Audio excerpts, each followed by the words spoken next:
welcome to another edition of the Solid Rock Collection. Today I'd love to spend a few moments with you in Isaiah 46, starting in verse 4. And it says, "And even to your old age I am he, and even to your gray hairs will I carry you. I have made and I will bear, even I will carry and will deliver you. To whom will you liken me, and make me equal, and compare me, that we may be like? Remember," verse 9, "the former things of old, for I am God, and there is no one else. I am God, and there is none like me, declaring the end from the beginning, and from ancient times the things that are not yet done, saying, my counsel shall stand, and I will do all my pleasure." So verse 4, he carries us through every stage of life, even to our gray hairs. And he asks, verse 5, a rhetorical question: who is like the Lord? Who is like me? And the obvious answer right away is no one. There is no one even near or can touch the Lord. In verse 9, remember carefully, it says. The meaning there is just remember carefully, or remember first what he has done. Long before us in ages past, we think about in his history what he's done, the history we get from the Bible, in our own lives what he has done. Remember. Stop and remember when we were not for anyone else, but for ourselves, when his salvation became personal to us, and his involvement in our life wasn't something that we saw far off, but very close and near.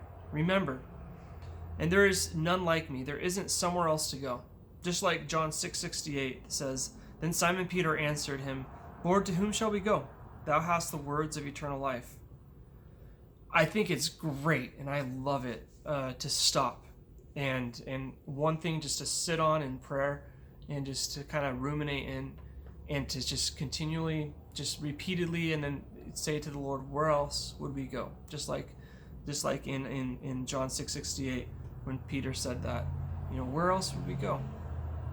To sit and just pray and say, Lord, where else would I go? There's nowhere else. There's no one else like you. There's no one else who has the words of eternal life. There's no one that can that can even light a match comparatively to who you are and what you have done.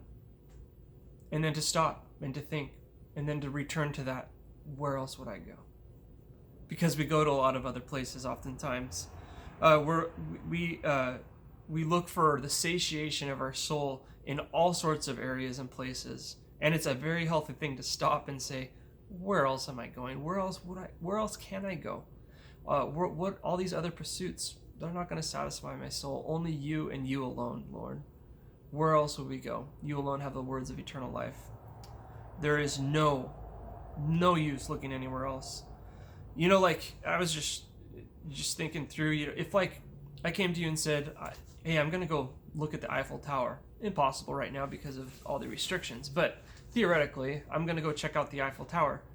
And then I went to Scotland, and I was like, guess what, guys? I wasn't here. And then I went to China, and you're like, guys, it kind of is a bummer. It's not here. You'd be like, well, of course it's not there. You're looking in the entirely wrong place. It will never be there. No matter how much and how hard I look in different areas, or in different pursuits, or in different activities, it's not going to be there. It might be exciting for a while, but in the end, it's not there. It's in Paris. It's in France, and I can get really caught up in looking for the living among the dead. That's a song we were singing here that Pastor John had us sing a while ago, and it's one that just keeps sticking with me. And it just says, as the angel would say to us at the tomb, as they were there looking for Jesus, he said, "Why seek ye the living among the dead?" In verse 10 it says, declaring the end from the beginning. And really this is where I wanted to kind of land and share from my heart. Revelation 22:13 says, "I am the Alpha and the Omega, the beginning and the end, the first and the last." I love thinking about this concept that the Lord it's just a truth. It's just who he is, and in his omniscience and in his providence, he sets ends and he sets beginnings. He sets beginnings and he sets ends. He's not an open-ended God, meaning sometimes it can seem, at least to me, oh yeah, there was a beginning of a trial, or there was the beginning of this or that, but I don't even really necessarily believe there's an end. This kind of just feels like the way it is. But he sets beginnings and he sets ends. Meaning there's an exact day when things begin and an exact time when they will end. And it isn't random, happen chance, up to the winds, and arbitrary circumstances that are shuffled our way in a disordered, tangled mess. It can seem like a disordered, tangled mess, but in reality, there's not just beginnings. He doesn't just declare beginnings, but he also declares ends. Whether that's creation, where he said, it says in the beginning, or the end, where there's going to be a removal, even like I was reading in Isaiah today, there's going to be a new heavens and new earth. The old things will be put away. The earth is growing old.